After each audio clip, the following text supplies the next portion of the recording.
Hey Nash, what should we make? I've been seeing this $1 million spaghetti on YouTube and TikTok. Let's give that a try. All right, let's make $1 million spaghetti.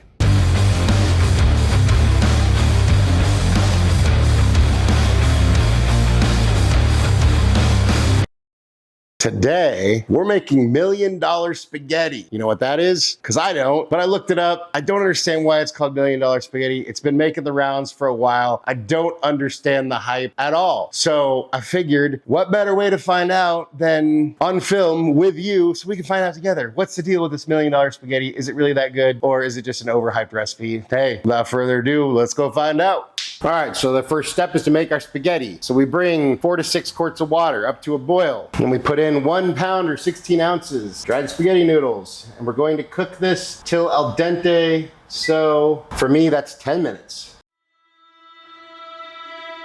As soon as your spaghetti's done, drain it. And if you're not ready to use it, then probably rinse it off with some cold water so it stops cooking. So now in a skillet on medium to medium high heat, we're gonna go ahead and make our meat sauce. So if you're not familiar with this dish, it's essentially you make a meat sauce and kind of a cheese mixture and the spaghetti, and then you kind of put it all into a casserole dish and bake it. It's essentially a spaghetti lasagna, basically, as far as I can tell. And I know I've seen a bunch of different ways of doing it, so this is kind of my taking a bunch of different ways and then my version of how I would do it.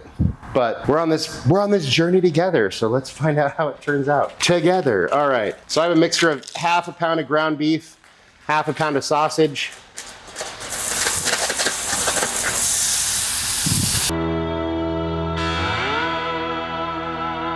We're just gonna brown this and then try to get it broken up as much as you can, because this is gonna turn into a meat sauce eventually. While we're making our meat sauce, you wanna go ahead and if your noodles are still hot, you could put in just room temperature butter. I already cooled my noodles off, unfortunately, so I melted my butter, but 3 tablespoons of butter. And we want 24 ounces of tomato sauce total. I'm actually using the sauce from a lasagna I made, so this already has meat in it, but hey, more meat, is that a bad thing? For me, no. So about a half a cup, and then you want the rest for, save the rest, about 20 ounces. For later. And then we just want to toss that all together. Then we can go ahead and set that aside. Back to our meat sauce. So at this point, we add a pinch of salt, a little bit of black pepper, a few cloves of minced or crushed garlic, and 1 small diced white or yellow onion. Again, for Nash, I'm gonna leave that out. So instead, I have 4 small diced jalapenos here. So it's obviously gonna change the flavor profile. If you're like me and you like spice, give it a try. Otherwise, I would probably recommend the onion for this dish. Or if you wanna use them both, hey, go for it. Probably tastes good. Nash has assumed his position. What's up, dog? Laying in the kitchen, waiting for the food because he knows what's coming. Is the food ready yet or what? All right, so once your onion is translucent or your peppers are kind of softened, depending on what you're using, then we add the rest of that marinara sauce, so about, like I said, 20 ounces, or pasta sauce, tomato sauce, whatever you got. It'll work, I'm sure. Just go ahead and stir this in, make a nice meaty sauce here. Now, if you have a lot of grease with your meat you're cooking, you probably want to get rid of that before you mix the sauce in. So you can just use a paper towel or whatever. And then once you let this simmer for a few minutes, you go ahead and kill the heat and set it aside. At this point, we want to make sure and preheat our oven to 350. All right, for our cheese mixture, we have one brick or 8 ounces of softened cream cheese. I didn't think ahead, so I didn't leave it out, so I had to just throw it in the microwave, so that's why it's a little messy, but it works in a pinch. A 1/4 cup of sour cream and 1 cup of ricotta cheese. Apparently you can use cottage cheese, but that sounds weird to me. I'm sure it'll work. If you, in a pinch, if that's what you got, use it. And then to this, I'm just gonna add a pinch of salt, a little bit of pepper, a little bit of garlic powder, and a little bit of Italian seasoning. And then we're just gonna stir to combine. And there's our little cheese mixture. Now we're almost ready to assemble. We're just gonna grate some mozzarella and some Parmesan cheese to put on top. So we grate our mozzarella.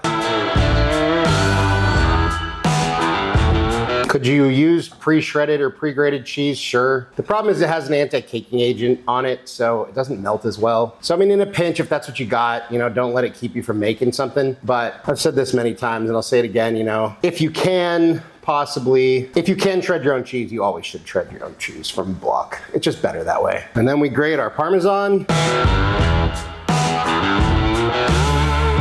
Now we build our casserole, or whatever we're calling it. So, first thing, in a pre-greased casserole dish, I'm using this tinfoil one because I'm probably gonna give most of this away. But we lay down about half of your spaghetti mixture in the bottom.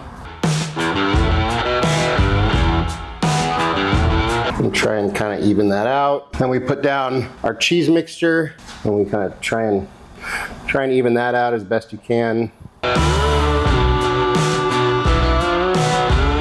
And we put in the rest of our spaghetti here. Then we add our meat sauce.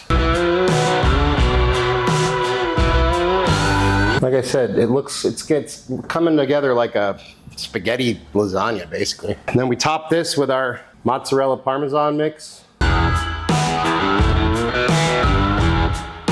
Now we throw this into our 350 oven for 30 to 40 minutes.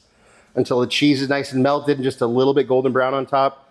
Check it after 20 just to see if the cheese is melting too fast and burning, because then you want to put some foil over it for the last 10 or so minutes. But into the oven we go. So after a little bit more than 30 minutes baking, this is what we got. And then about another 20 or 30 minutes cooling. So let's go ahead and cut a piece off. There we go. Oh, look at that. And there we have our $1 million spaghetti. Why it's called that, I still don't know. I mean, it looks good. I know it's gonna taste good, but hey, whatever. Fuck it. $1 million spaghetti.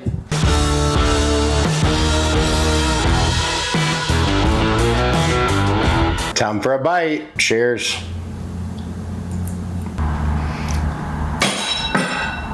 It's cheesy, meaty, pasta-y, baked. It's just like I expected. It is a spaghetti lasagna. Now that's not a bad thing, it's delicious. It's actually really delicious. I recommend you try it. But hey, we went into this not knowing what it was gonna be like. Why is it called $1 million spaghetti? I still have no freaking clue. But it's a spaghetti lasagna. It's delicious, possibly overrated. I don't know about all the TikTok and whatever fame, but definitely good. So it's not like, hey, this sucks. It's like, no, this is damn good, but it's basically just spaghetti lasagna. Anyways, I don't know how else to say it. It is delicious. I highly recommend you try it if you have a bunch of this stuff just laying around, because that's very likely. Anyways, very good. 8 out of 10. Honestly, pretty damn good. Worth trying. Let's see what Nash thinks. Hey, bud. You know what we got for you? I had my doubts, but you recommended it, and you know what? It's pretty good. So here you go. Here is your $1 million spaghetti. What do you think? That's a delicious spaghetti lasagna. Anything you want to say to your fans? If you scratch my back, I'll scratch yours. But it might not feel that great because my nails are in need of a trim. Nash approves, I approve. Look, it's a great dish. I still don't understand why it's called $1 million spaghetti. It's a fancy riff on lasagna. It's spaghetti lasagna, but still damn good. So hey, if you got all these things in your cupboard, or you have most of them and you just need to get a couple of things, yeah, give it a try. It's definitely good. I have no qualms with it. It is great. It is worth eating. It is worth feeding a family. So hey, go give it a try. That being said, thank you so much for watching. Really appreciate you. We love you all. If you wouldn't mind taking a second to like, share, and subscribe, it would help us out. We really appreciate it. If you want notifications every time we drop a new video, go ahead and hit that notification bell. If there is anything you want me to cook, you want me and Nash to taste, go ahead and drop that in the comments, or head over to our website, timschaoskitchen.com. Send us a message there. And hey, just remember, cook more, eat better, embrace the chaos. That's it for now, folks. Till next time, peace.